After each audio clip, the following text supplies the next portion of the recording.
عزیزان گرامی قدر، ملک کی موجودہ صورتحال انتہائی حساس اور فکر انگیز ہے۔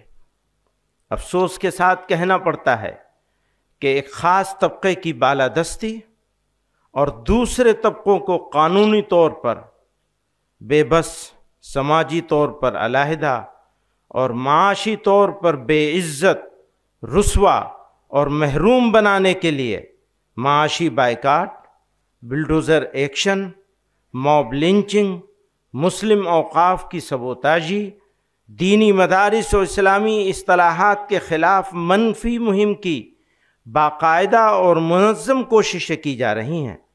ان کے مذہب، شناخت اور وجود کو غیر ضروری، یہاں تک کہ ناقابل برداشت بنا دیا گیا ہے۔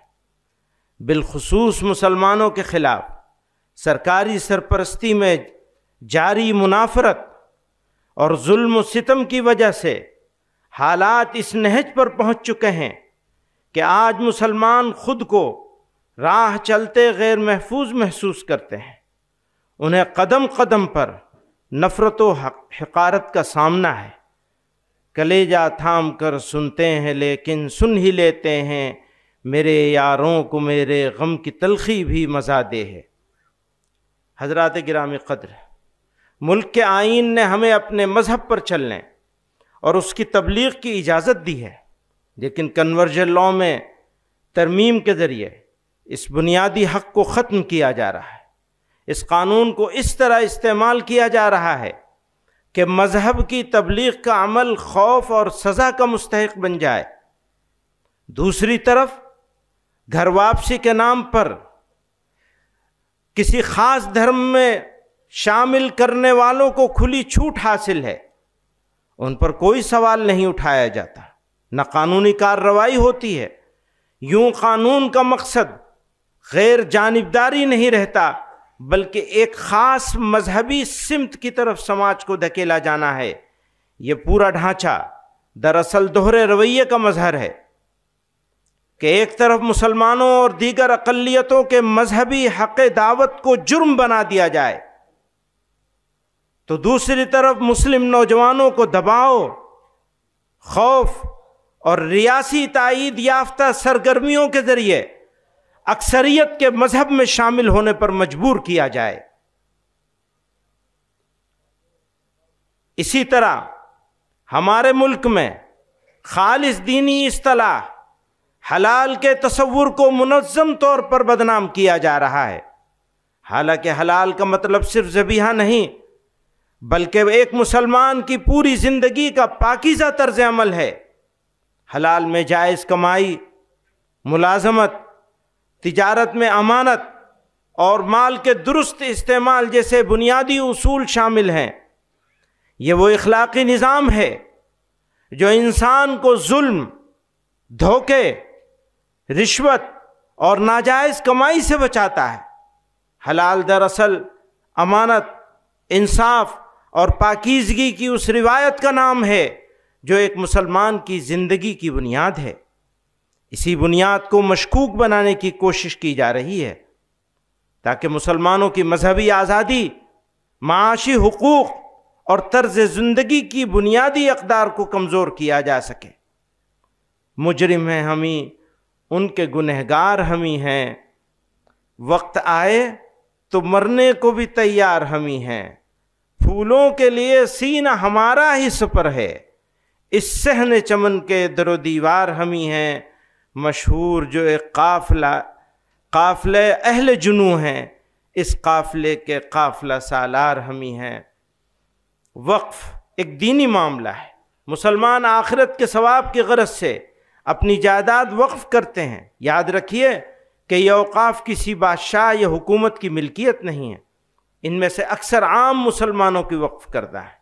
ہمارے ملک میں وقف جائیدادوں کی کثرت اس بات پر دلالت کرتی ہے کہ دین اسلام نے انسانوں کی خیر خواہی اور فلاح و بہبود پر کتنا زور دیا ہے، اور مسلمانوں نے کس قدر فراخ دلی کے ساتھ اللہ کی رضا اور صدقہ جاریہ کے لیے اپنی جائیدادیں وقف کی ہیں۔ یہ وقف ہمارے بزرگوں کی وراثت ہے، آج ہم اسے اس طرح ضائع ہوتے نہیں دیکھ سکتے۔ ہم دہائیوں سے اس کے خرد برد ہونے اور اس پر ناجائز قبضے کی شکایت کرتے رہے ہیں۔ جمعیت علماء ہند نے حکومتوں سے بارہا مطالبہ کیا ہے کہ وقف جائیدادوں کا انتظام و انصرام SGPC کے طرز پر کیا جائے، لیکن حکومتوں نے کچھ توجہ نہیں دی، نہ صرف وقف کی بدحالی کا تماشا دیکھتی رہی بلکہ وقف کو برباد کرنے کی منظم کوششوں کا حصہ بنتی رہیں۔ اس پر مزید ظلم یہ ہوا کہ موجودہ حکومت نے نئے قانون کے ذریعے وقف کے مقاصد اور اس کی منشا کو نقصان پہنچایا ہے۔ جمعیت علماء ہند نے JPC میں جا کر اس کی مخالفت کی۔ ہم یہ صاف کر دینا چاہتے ہیں کہ حکومتیں ہمارے مذہبی معاملات میں مداخلت نہ کریں، ورنہ ہم لڑیں گے اور آخری دم تک لڑتے رہیں گے۔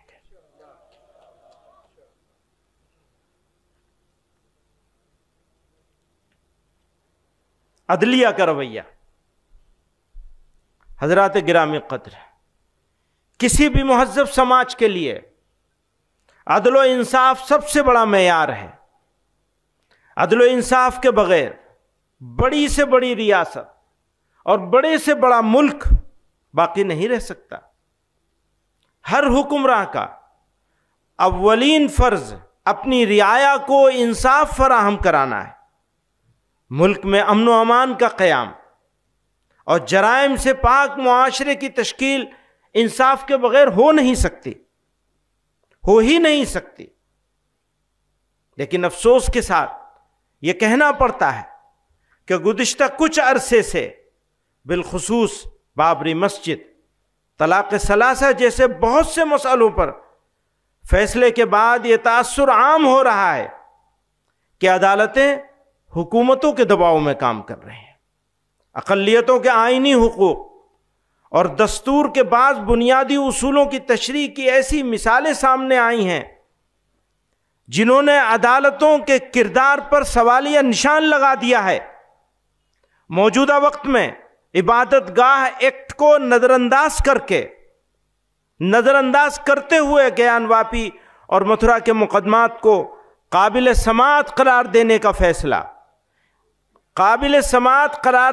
فیصلہ بھی اس کی ایک واضح مثال ہے۔ یاد رکھیے، سپریم کورٹ اس وقت تک ہی سپریم کہلانے کا مستحق ہے جب تک آئین کی پابندی کرے، قانون کے حقوق کا خیال رکھے۔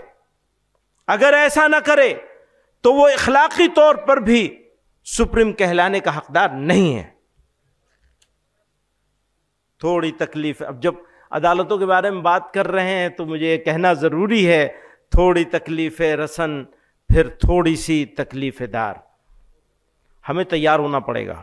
تھوڑی تکلیف رسن پھر تھوڑی سی تکلیف دار، اس کے بعد دوستو آرام ہی آرام ہے۔ اپنی ہی بستی میں ہم سے، اپنی ہی بستی کے لوگ، اپنی ہی بستی میں ہم سے، اپنی ہی بستی کے لوگ پوچھتے ہیں کون سی بستی کے ہو، کیا نام ہے؟ وہ SIR بھی چلایا ہوا ہے۔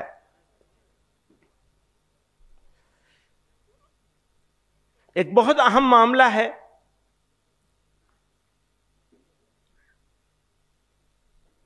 اور اس کے اوپر اگر آپ کی نظر ہوگی تو مایوس ہونے سے بچ سکیں گے، کیونکہ مایوسی قوم کے لیے زہر ہے، کسی بھی قوم کے لیے، اور زندہ قوم ہو تو پھر کہنا ہی کیا۔ تو اس حوالے سے ایک بات عرض کرنا چاہتا ہوں کہ اس ملک میں ایک اندازے کے مطابق مسلمانوں کے موافق 10% لوگ ہیں، الگ الگ وجہوں سے ہمارے موافق ہیں، مخالف لوگ 30% ہیں زیادہ سے زیادہ، اور خاموش لوگ جو نہ موافق ہیں نہ مخالف ہیں وہ ایک اندازے کے مطابق 60% ہیں، کم سے کم 60% ہیں۔ جو خاموش اکثریت ہے اسے فرقہ پرست عناصر اپنی طرف مائل کرنا چاہتے ہیں۔ اگر یہ مائل ہو گئے تو ملک اور مسلمانوں کے لیے ایک سنگین خطرے کی گھنٹی ہوگی۔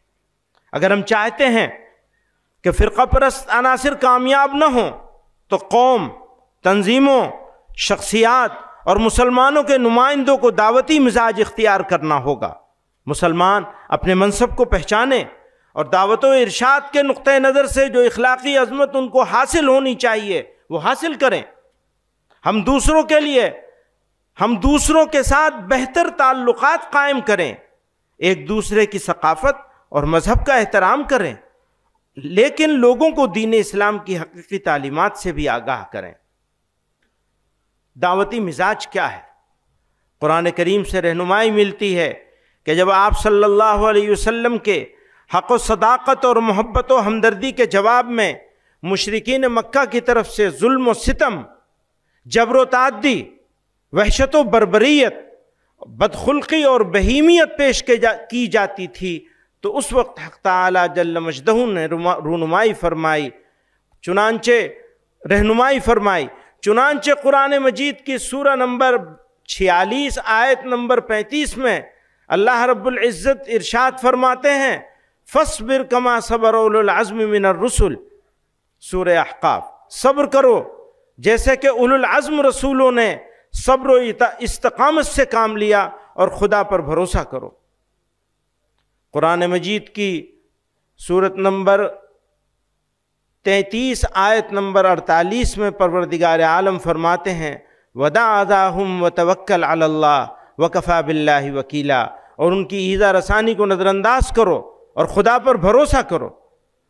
سورہ احزاب، قرآن مجید کی سورہ نمبر 16 آیت نمبر 135 میں اللہ رب العزت فرماتے ہیں، ادع الی سبیل ربک بالحکمت والموعظۃ الحسنہ وجادلہم باللتی ہی احسن۔ سورہ نحل، اپنے رب کے راستے کی طرف حکمت اور اچھی نصیحت کے ساتھ بلاؤ اور ان سے اس طریقے سے بحث کرو جو سب سے اچھا ہو۔ قرآن مجید کی سورہ نمبر 41 آیت نمبر 34 میں ارشاد فرمایا، ادفع باللتی ہی احسن فاذا الذی بینک وبینہ عداوۃ کانہ ولی حمیم، برائی کو بھلائی کے ساتھ دور کر دو تو تمہارے اور جس شخص کے درمیان دشمنی ہوگی وہ اس وقت ایسا ہو جائے گا جیسے کہ وہ گہرا دوست ہو۔ ہمیں دعوتی مزاج بنانے کی ضرورت ہے، عداوتی مزاج نہیں۔ یاد رکھیے، شہاب الدین غوری والی دہلی کو چھوڑ کر حضرت خواجہ معین الدین چشتی اجمیری رحمۃ اللہ علیہ نے حضرت خواجہ معین الدین چشتی اجمیری رحمۃ اللہ علیہ نے پرتھوی راج کے اجمیر میں رہنے کا فیصلہ کیا، اور مشکل حالات میں داعیانہ طریقہ اختیار کر کے ہمدردی اور خدمت خلق کے ذریعے لاکھوں انسانوں کے سینوں کو نور ایمان سے منور اور ان کے دلوں کو توحید و رسالت کی روشنی سے مالا مال کیا، اور دلوں پر حکمرانی کی وجہ سے سلطان الہند کہلائے۔ اسلام سب سے قدیم مذہب ہے جو اسی دھرتی سے شروع ہوا۔ متعدد اقوال سے معلوم ہوتا ہے کہ خدا کے سب سے پہلے پیغمبر ابو البشر سیدنا آدم علیہ السلام اسی خطے میں تشریف لائے۔ حضرت آدم پہلے انسان تھے، پہلے مسلمان اور پہلے نبی تھے۔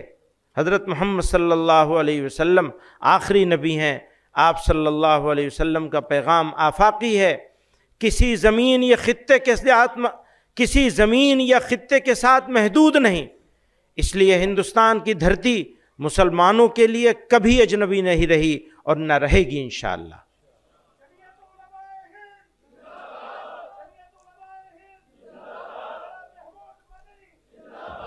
حضرت مولانا احتشام الحق کاندھلوی رحمہ اللہ نقل کرتے ہیں، 1947 کے فسادات میں جناب مولانا ظہیر الحسن صاحب کی تعزیت میں حضرت مدنی رحمۃ اللہ علیہ کاندھلہ تشریف لائے اور ارشاد فرمایا، ہمت اور استقلال کے ساتھ ہندوستان میں جمے رہو۔ مدینہ منورہ میں میرے ذاتی مکانات بھی ہیں اور بھائی بھتیجے بھی، مجھے ہندوستان میں رہنے کی کوئی خاص ضرورت نہیں، پھر بھی میں نے طے کر لیا ہے کہ ہندوستان نہیں چھوڑوں گا، اس لیے کہ مخلوق خدا کی جو خدمت یہاں رہ کر انجام دے سکتا ہوں وہ مدینہ منورہ میں نہیں ہو سکتی۔ حضرت پورا ہو جائے تو بتا دیجیے گا، جزاک اللہ۔ اس لیے کہ مخلوق خدا کی جو خدمت یہاں رہ کر انجام دے سکتا ہوں وہ مدینہ منورہ میں نہیں ہو سکتی۔ اسی کشت و خون کے دوران بستی حضرت نظام الدین اولیاء میں حضرت شیخ الحدیث مولانا زکریا صاحب رحمۃ اللہ علیہ سے ملاقات کے لیے تشریف لائے تو حالات سے سخت متاثر تھے، چہرے مبارک سے غیظ و غضب کے آثار عیاں تھے۔ آپ نے بھررائی ہوئی آواز میں فرمایا، میں نے تو ہندوستان میں مرنے کا فیصلہ کر لیا ہے۔ جہاد، اسلام اور مسلمانوں کے دشمنوں نے اسلام کی مقدس اصطلاحات مثلا جہاد کے لفظ کو ایک گالی، فساد اور وائلنس کا ہم نام بنا دیا ہے۔ لو جہاد، لینڈ جہاد، تعلیم جہاد، تھوک جہاد وغیرہ جیسے جملے استعمال کر کے مسلمانوں کی سخت دل آزاری اور ان کے مذہب کی توہین کی جا رہی ہے۔ افسوس کا مقام ہے کہ حکومت اور میڈیا میں بیٹھے ذمہ دار افراد بھی اس طرح کے الفاظ استعمال کرنے میں کوئی شرم محسوس نہیں کرتے اور نہ ایک کمیونٹی کی دل آزاری کی پرواہ کرتے ہیں۔ پرواہ کیا کریں گے؟ یہ تو اس کمیونٹی کی دشمنی میں کرتے ہیں۔ یہ تو پرانے دور سے چلا آ رہا ہے کہ کہیں بھی دہشت گردانہ عمل پیش آ جائے تو اس کو جہاد کا نام دے کر اسلام اور مسلمانوں پہ طعنے، تہمتیں اور ناحق الزام عائد کیے جاتے ہیں۔ یہ واضح ہونا چاہیے کہ اسلام میں جہاد ایک مقدس دینی فریضہ ہے۔ جہاد قرآن میں کئی معنوں کے لیے استعمال ہوا ہے، لیکن جس معنی کے لیے بھی استعمال ہوا ہے فرد سے لے کر سماج و انسانیت کی بھلائی، ان کی سربلندی اور ان کی عزت و وقار کے قیام کے لیے ہوا ہے۔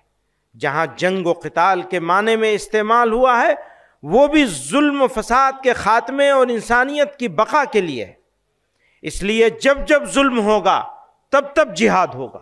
میں اس کو دوبارہ کہتا ہوں، جب جب ظلم ہوگا تب تب جہاد ہوگا۔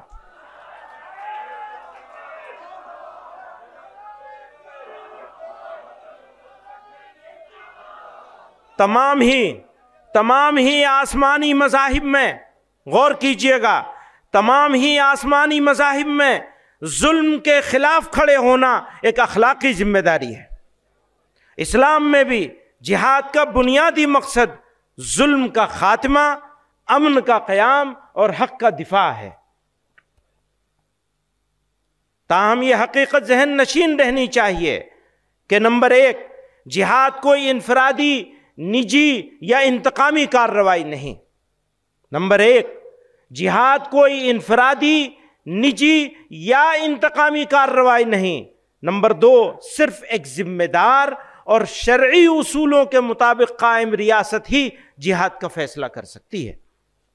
نمبر تین، ہندوستان جیسے جمہوری اور سیکولر ملک میں جہاں اسلامی سیاست کا کوئی تصور موجود نہیں، وہاں جہاد کے نام پر کوئی گفتگو موضوع بحث ہی نہیں۔ مسلمان آئینی وفاداری کے پابند ہیں اور حکومت بھی شہریوں کے حقوق کی حفاظت کی ذمہ دار ہے۔ حکومت کی ذمہ داری ہے کہ وہ شہریوں کے حقوق کی حفاظت کرے، اور اگر وہ ناکام ہوتی ہے تو وہ اس کی ذمہ داری ہوگی، ہماری ذمہ داری نہیں ہوگی۔ پھر ہم اگرچہ بزم سے دور ہیں، ہمیں رنگ ہیں، ہمیں نور ہیں۔ ہم اگر نہ دیں گے لہو انہیں، وہ چراغ کیسے جلائیں گے؟ وہ تو کچھ اور سمجھ رہے ہیں، ہم یہ سمجھ رہے ہیں ہم اگر نہ دیں گے لہو انہیں، وہ چراغ کیسے جلائیں گے؟ نہ اتنا چھیڑ کر اے وقت دیوانہ بنا ہم کو، ہوئے دیوانے ہم تو سب کو دیوانہ بنا دیں گے۔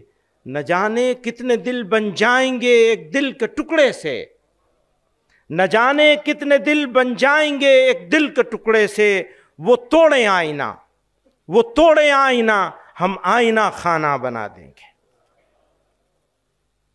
مشکلات و مصائب، یہ درست ہے کہ ہمارے سامنے مشکلات اور پریشانیاں ہیں، اور بسا اوقات مشکلات کی بے شمار فوجوں کو دیکھ کر ہم اپنے مستقبل سے مایوس ہوتے ہیں، لیکن آپ صرف اپنے اوپر نہیں بلکہ پورے عالم انسانیت پر نظر ڈالیے۔ کیا دنیا میں آج کوئی زندہ قوم ایسی بھی ہے جو مشکلات میں محصور نہ ہو؟ اس لیے میں کہتا ہوں کہ مشکلات زندگی کی علامت ہیں. مردہ قومیں مشکلات میں مبتلا نہیں ہوتی، وہ تو سرنڈر کر دیتی ہیں. وہ کہیں گے وندے ماترم پڑھو تو پڑھنا شروع کر دیں گے. تو یہ پہچان ہوگی مردہ قوم ہونے کی. اور اگر زندہ قوم ہے تو پھر حوصلہ بلند کرنا پڑے گا، حالات کا مقابلہ کرنا پڑے گا. مردہ قومیں مشکلات میں مبتلا نہیں ہوتی، لیکن یاد رکھیے زندہ قومیں ہی آزمائی جاتی ہیں. مردانہ وار مشکلات کا مقابلہ کیا کرتی ہیں. اللہ تعالیٰ نے ارشاد فرمایا وَلَنَبْلُوَنَّكُمْ بِشَيْءٍ مِّنَ الْخَوْفِ وَالْجُوعِ وَنَقْصٍ مِّنَ الْأَمْوَالِ وَالْأَنفُسِ وَالثَّمَرَاتِ. پھر کہتے ہیں وَبَشِّرِ الصَّابِرِينَ. ہم تمہاری آزمائش کرتے رہیں گے، کچھ خوف اور بھوک سے، مال اور جان سے، اور پھلوں کے نقصان سے، اور صبر کرنے والوں کے لیے بشارت ہے. اسی طرح پروردگار عالم نے فرمایا ام حسبتم ان تدخلوا الجنة ولما يأتكم مثل الذين خلوا من قبلكم مستهم البأساء والضراء وزلزلوا حتى يقول الرسول والذين آمنوا معه متى نصر الله. ابھی بھی کہتے ہیں ساری دنیا میں تمہاری کیوں پٹائی ہو رہی ہے؟ ہم خاص ہیں نا، آزمائش تو ہماری ہوگی. کیا تم یہ گمان رکھتے ہو کہ جنت میں داخل ہو جاؤ گے؟ درا حال ہے کہ تم پر ان لوگوں کے حالات پیش نہیں آئے جو تم سے پہلے گزر چکے ہیں. انہیں تنگی اور سختی پیش آئی، انہیں ہلا ڈالا گیا، یہاں تک کہ پیغمبر اور جو لوگ ان کے ہمراہ ایمان لائے تھے بول اٹھے کہ اللہ کی مدد کب آئے گی. سن رکھو اللہ کی امداد یقیناً قریب ہے انشاءاللہ. تفسیر ماجدی جلد اول صفحہ 400. اس آیت میں مومنین کو بشارت اور تسلی دی گئی ہے، اور حقیقت کا بیان آ گیا کہ مجاہدات سے گھبرانا اور بددل نہیں ہونا چاہیے. مصائب میں الجھ کر مسکرانا میری فطرت ہے، مجھے ناکامیوں پر اشک برسانا نہیں آتا. گلستان میں شریک صحبت اہل چمن ہم ہیں، بس اتنی بات پر کیوں قابل دار و رسن ہم ہیں. جواب ظلم دیتی جا رہی ہے اپنی مظلومی، ادھر تلوار رنگی ہے ادھر رنگی کفن ہم ہیں. خزاں سے کب کی بنیادیں گلستاں گر چکی ہوتی، خزاں سے کب کی بنیادیں گلستاں گر چکی ہوتی، مگر یہ خیریت ہے زیر دیوار چمن ہم ہیں. اگرچہ بزم میں ہم بھی ہیں، اگرچہ بزم میں ہم بھی ہیں، لیکن فرق کتنا ہے، وقار انجمن تم ہو وبال انجمن ہم ہیں. بس اولاد کی تربیت، بچہ اللہ تعالیٰ کے انعاموں میں سے ایک بڑا انعام ہے. اللہ تعالیٰ نے ارشاد فرمایا المال والبنون زینۃ الحیات الدنیا. اس لیے اولاد دنیا کی زینت اللہ کی طرف سے عطا کردہ ایک گفٹ ہے، ایک تحفہ ہے. لیکن دوسری طرف اللہ تعالیٰ نے اسے آزمائش بھی قرار دیا ہے. اس لیے پہلی ذمہ داری یہ ہے کہ اس کی تعلیم و تربیت کا انتظام کیا جائے، تاکہ وہ اپنے خاندان، سماج و انسانیت کے لیے زہر بننے کے بجائے تریاق بن سکے، آنکھوں کا کانٹا بننے کے بجائے آنکھوں کی ٹھنڈک بن سکے، نور نظر اور لخت جگر بنے، نہ کہ زخم قلب بن جائے.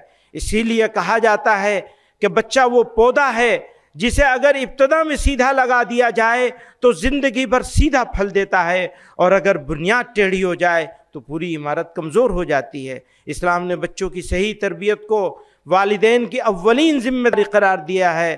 ارشاد باری ہے قوا انفسکم واہلیکم نارا، اپنے آپ کو بھی بچاؤ اور اپنے گھر والوں کو بھی آگ سے بچاؤ. والدین کا فرض صرف یہ نہیں ہے کہ بچے کو اسکول بھیج دیں، بلکہ ان کے کردار، عادتوں، زبان، سچائی، دیانت، ادب، وقت کی قدر اور عبادات کی پابندی کی نگرانی بھی ہے. ان کے دین کی حفاظت کے لیے تدبیر اختیار کرنا بھی والدین کی ذمہ داری ہے. اس کے لیے ان کو مکتب کی تعلیم بھی دلائی جائے.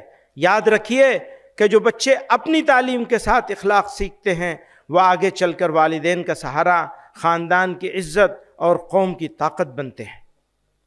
خاندان کی مضبوط تشکیل اور بچوں کی ذہنی، اخلاقی اور جذباتی نشو و نما کے لیے، یہ جذباتی لفظ کا ذرا دھیان رکھیے گا، اگر آپ نے بچے کو سب کچھ دے دیا لیکن جذباتی طور پر اپنا بیٹے بیٹی کا دھیان نہیں رکھا اور جذباتی طور پر ان کو اپنے سے دور کر دیا، اس کا جو نقصان ہوتا ہے اتنا نقصان کسی چیز کا نہیں ہوتا۔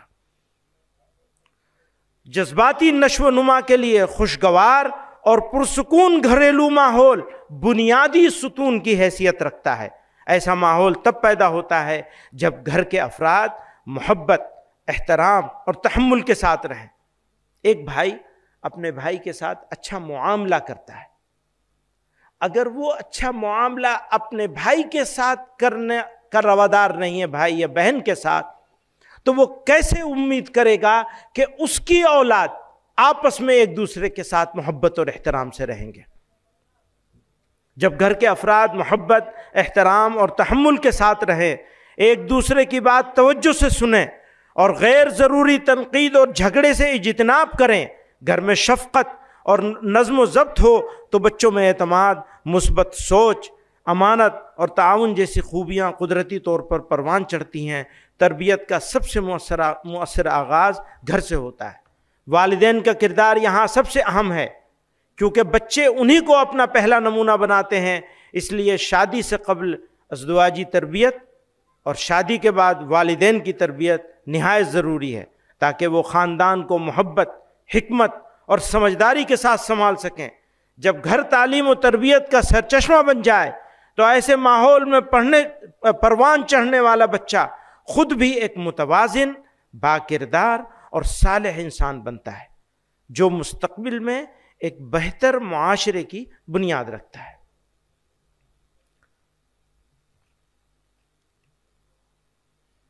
گرو تیغ بہادر اور ان کے صاحبزادوں کی قربانی۔ اس سال ہمارے سکھ بھائی گرو تیغ بہادر جی کی 350ویں شہادت دیوس منا رہے ہیں۔ ہم اس موقع پر پوری یکجہتی کے ساتھ ان کے ساتھ شانہ بشانہ کھڑے۔ گرو تیغ بہادر گرو نانک کی بھکتی روایت کے جانشین اور اس دھرتی کے روشن چراغ تھے، لیکن افسوس ہے کہ کچھ فرقہ پرست عناصر کی طرف سے گرو تیغ بہادر اور صاحبزادوں کی شہادت کو ایسے رنگ میں پیش کیا جا رہا ہے جس کا مقصد سکھ روایت کی قدر نہیں بلکہ تاریخ کو مسخ کر کے ایک نئے فرقہ وارانہ نیریٹو کو جنم دینا ہے۔ ہم پوری سنجیدگی کے ساتھ یہ کہنا چاہتے ہیں کہ تاریخ کے حادثات کو دو قوموں کے لڑانے کے لیے استعمال کرنا نہ صرف تاریخ پر ظلم ہے بلکہ ملک کے حال و مستقبل کے ساتھ بدخواہی ہے۔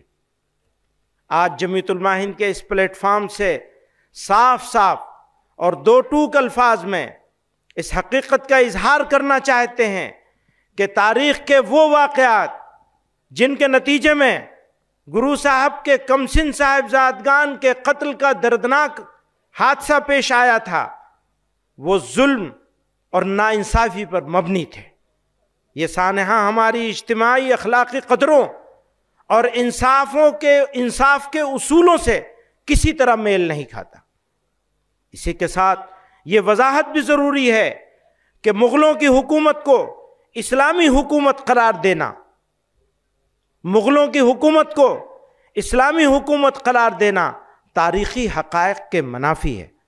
مغل دور حکومت میں جو جنگیں ہوئیں وہ مذہبی بنیادوں پر نہیں بلکہ زیادہ تر سیاسی اقتدار سے متعلق تھیں۔ انہوں نے جہاں غیر مسلموں، سکھوں اور مختلف مقامی طاقتوں کے ساتھ لڑائیاں لڑیں، وہیں خود مسلم حکمرانوں کے ساتھ بھی سخت معرکے کیے اور انہیں سزائیں بھی دیں۔ لہذا مغل دور کے واقعات کو اسلام سے جوڑ کر پیش کرنا نہ صرف تاریخی اعتبار سے غلط ہے بلکہ اس سے بہت سی غلط فہمیاں جنم لیتی ہیں۔ اسلام کی اصل تعلیمات عدل، رواداری، امن اور انسانی شرافت پر مبنی ہیں، جبکہ حکمرانوں کے فیصلے اکثر اقتدار کے تحت ہوتے ہیں.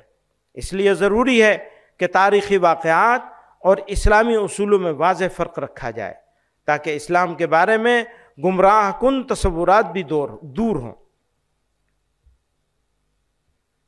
نوجوانوں میں اجتماعیت. نوجوان کسی بھی قوم کی ریڑھ کی ہڈی ہوتے ہیں، اس لیے ان کی سوچ اور طرز عمل قوم کے مستقبل کی سمت متعین کرتے ہیں.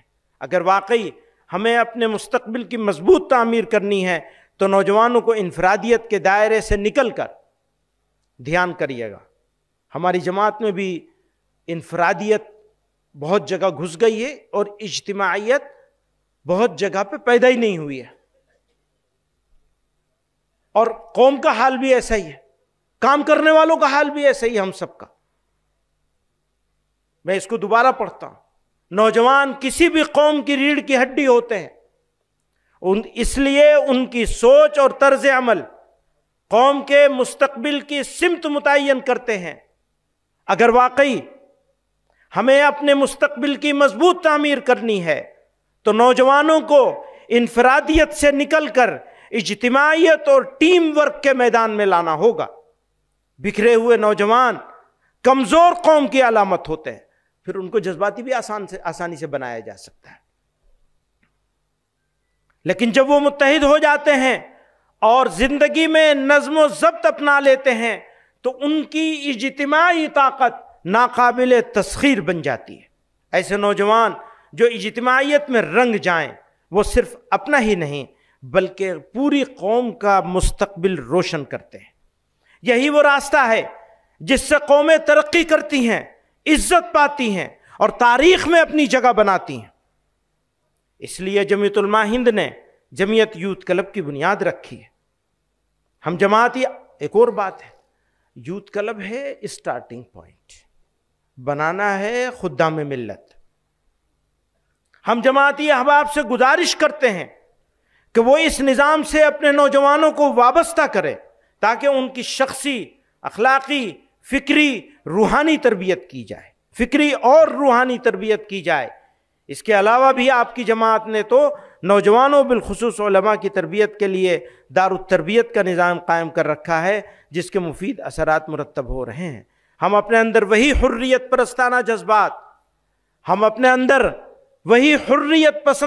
پرستانہ جذبات یاد رکھیے گا. غلامی جو ہے وہ صرف گورے انگریزوں کی نہیں ہے. ایسا نہ ہو کہ گورے انگریزوں سے تو بزرگوں نے آزادی دلوا دی اور ہم ان کی کالی ناجائز اولاد کے غلام ہو جائیں. دھیان رکھیے گا، یہ جو آرام طلبی ہے ہماری، اور یہ جو بے فکری ہے، اور یہ جو انفرادیت ہے ہماری، بس پدرم سلطان بود حضرت قاری عثمان صاحب رحمۃ اللہ علیہ ہمارے استاد تھے اور بڑا مارا ہے انہوں نے. اوہو، ہم اپنے بچوں سے کہتے ہیں بھیا تم نے تو دیکھا بھی نہیں، اگر تم دیکھ لوگے تو تمہارا کلیجہ پھٹ جائے گا. وہ اس زمانے ویڈیو بنتی نہیں تھی، وہ زمانہ ویڈیو بنانا ہوتا تو پتہ چلتا کہ کیسی پٹائی ہوتی تھی. تو بات یہ چل رہی ہے، کیا بات چل رہی تھی میں بھول گیا، پٹائی کے اوپر چلا گیا.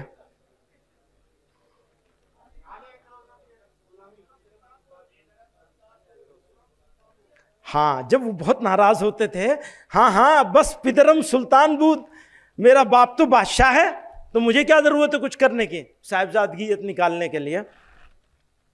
تو پوری قوم کا یہی حال ہے، بس ہم ہیں.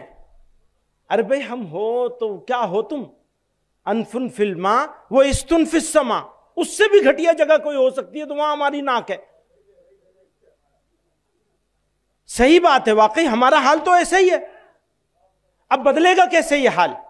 کیا ہماری انفرادیت کے ذریعے بدل جائے گا یا اجتماعیت کے بدلے بدلے گا؟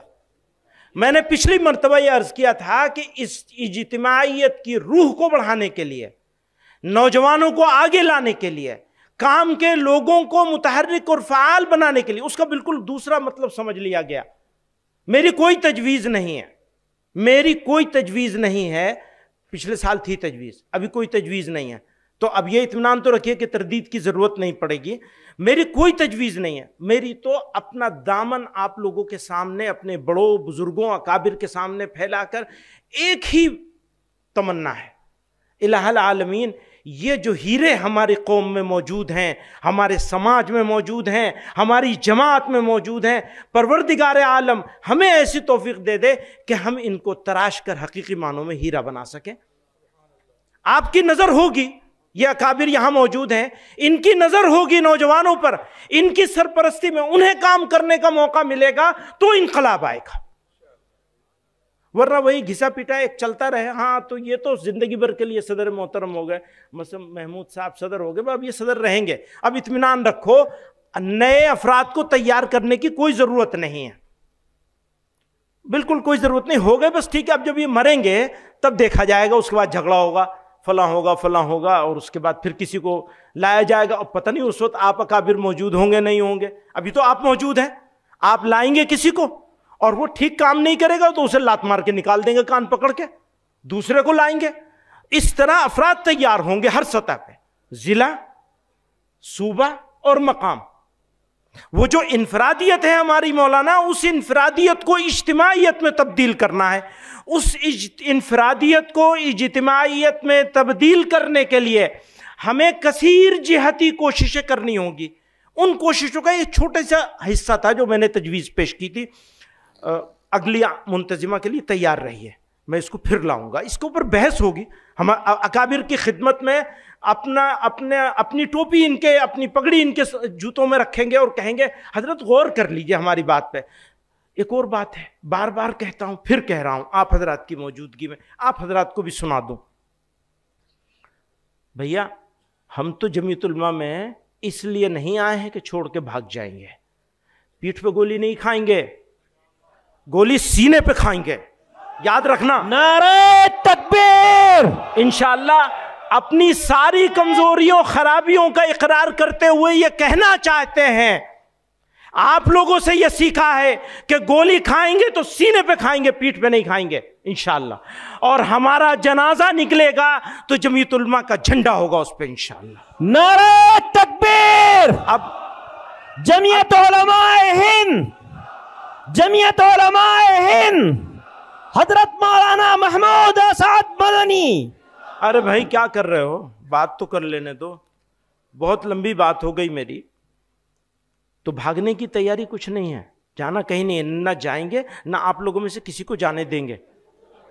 کوئی یہ سوچتا ہو کہ کوئی چلا جائے گا عہدہ نہ ہونے کی وجہ سے، یہ کیسے ہوگا؟ جن کے پاس عہدہ ہے وہ اپنے تربیت یافتہ لوگوں کو اپنی حیات مبارک میں اپنے ہاتھ سے اس جگہ پہ بٹھائیں گے اور اس کی سرپرستی کریں گے، ہاتھ پکڑ کے آگے چلائیں گے. یہ تجویز ہے، یہ تو ہٹانے کی تجویز نہیں ہے. میں جو بات میں کہتا ہوں، یہ کہہ رہا ہوں، یہ میری بات نہیں ہے، یہاں موجود سب ذمہ داروں کی بات ہے، چاہے وہ صرف بحیثیت منبر کے ذمہ دار ہوں.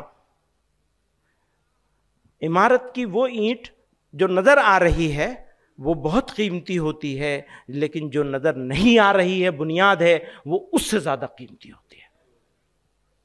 تو میں تو آپ کی ترجمانی کر رہا ہوں.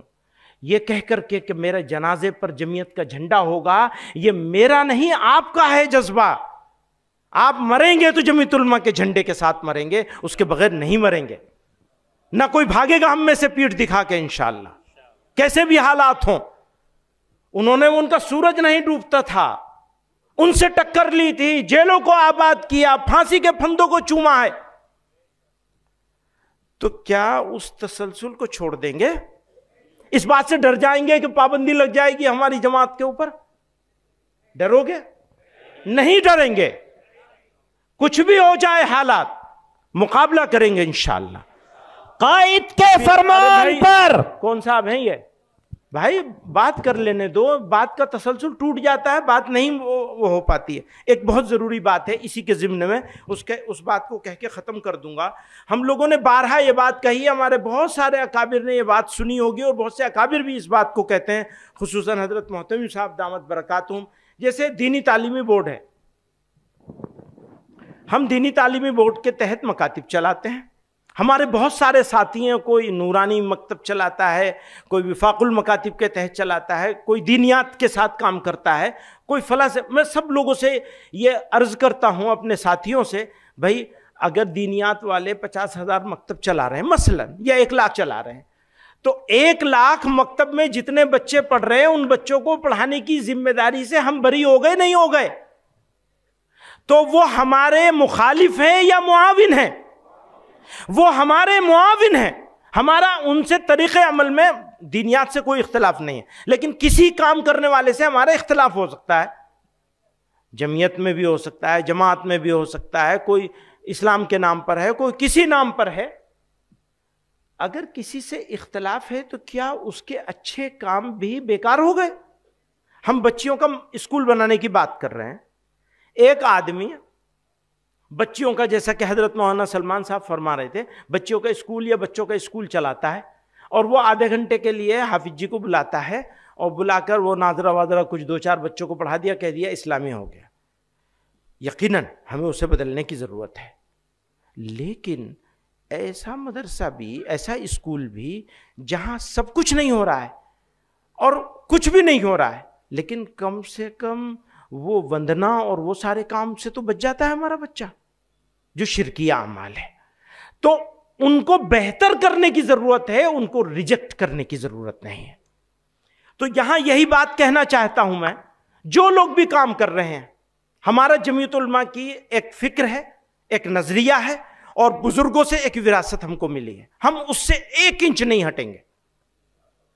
لیکن کسی کام کرنے والے کے ساتھ جس سے ہمارا نظریاتی نہیں، جس سے ہمارا مسلکی اختلاف بھی ہوگا، اس کے باوجود اگر وہ کوئی اچھا کام کر رہے ہیں اور ان کے 4 میں سے 2 کام اچھے ہیں، تو ان دونوں کاموں کی تائید تو ہمیں کرنی ہی چاہیے، اور اگر تائید نہیں کر سکتے تو اچھے کام کی مخالفت تو کم سے کم بالکل نہیں کرنی چاہیے. تو اسی بات کے تحت کچھ باتیں لکھی ہیں ہم نے، لیکن میں اب سنانے کا موقع نہیں ہے تو اس کو میں ختم کر لوں. میں واپس اجتماعیت پہ جاتا ہوں. ہم اپنے اندر وہی حریت پرستانہ جذبات اور فداکارانہ عزائم پیدا کر سکتے ہیں جو ایک زندہ قوم کی خصوصیات ہوتی ہیں. شرط یہ ہے کہ زعماء ملت تپش حیات سے شناسا ہوں. شرط یہ ہے کہ زعماء ملت تپش حیات سے شناسا ہوں. اس لیے وقت کی سب سے بڑی ضرورت ہے کہ امت اجتماعی طور پر بیٹھ کر اپنے چیلنجز میں سے اولین ترجیح کو پہچانے. ترجیحات بھی متعین ہونی چاہیے. جیسے ہمارے ہاں ترجیحات میں ابھی تک مکتب ہے اور نوجوانوں کی جسمانی اور فکری تربیت ہے. یہ 2 کام ہیں. ابھی میں یوتھ کلب کا نام نہیں لے رہا ہوں، کیونکہ کچھ لوگوں کو یوتھ کلب کے لباس سے، ان کے انداز سے، ان کے کاموں سے تھوڑا اشکال ہے، اور وہ ٹھیک بھی ہے، اشکال غلط اشکال نہیں ہے. ہم بات کر رہے ہیں نوجوانوں کی ذہنی اور فکری تربیت کی، بچوں کی. اور وہ یہ 2 کام ہماری ترجیحات میں ہیں اگلے 40 مہینوں کی، جس میں سے 1.5 مہینہ ہمارا جا چکا ہے. اب ہم نے گھڑی کی سوئی کی طرح سے، آپ حضرات سے مخاطب ہوں، گھڑی کی سوئی کی طرح سے ٹک ٹک ٹک ٹک، جیسے ہماری موت کا وقت قریب آ رہا ہے، ایسی ہمارے 40 مہینوں میں سے وقت کم ہوتے چلے جا رہے ہیں. اب ان 40 مہینوں میں جو ہمارے عزائم ہیں، ہمارے ارادے ہیں، یونٹیں کھڑا کرنے کے، یونٹیں بنانے کے، چلانے کے، کھڑا کرنے کے، اور ان یونٹوں کے ذریعے سے مختلف وہ اقدامات جن اقدامات کو جمعیت علماء کے قیام کا مقصد ہمارے بزرگوں نے قرار دیا ہے، ان کی طرف لے جانا قدم بقدم. جمعیت علماء کو اس جگہ پہ لے جانا ہے جہاں ہمارے بزرگوں نے خواب دیکھا تھا کہ جمعیت بنائی جائے گی اس لیے کہ مسلمان بچے مرتد نہ ہوں، جمعیت بنائی جائے گی اس لیے کہ مسلمان نوجوان اکٹھے ہو جائیں، جمعیت بنائی جائے گی اس لیے کہ مسلمان غلط کام کرنا چھوڑ دیں.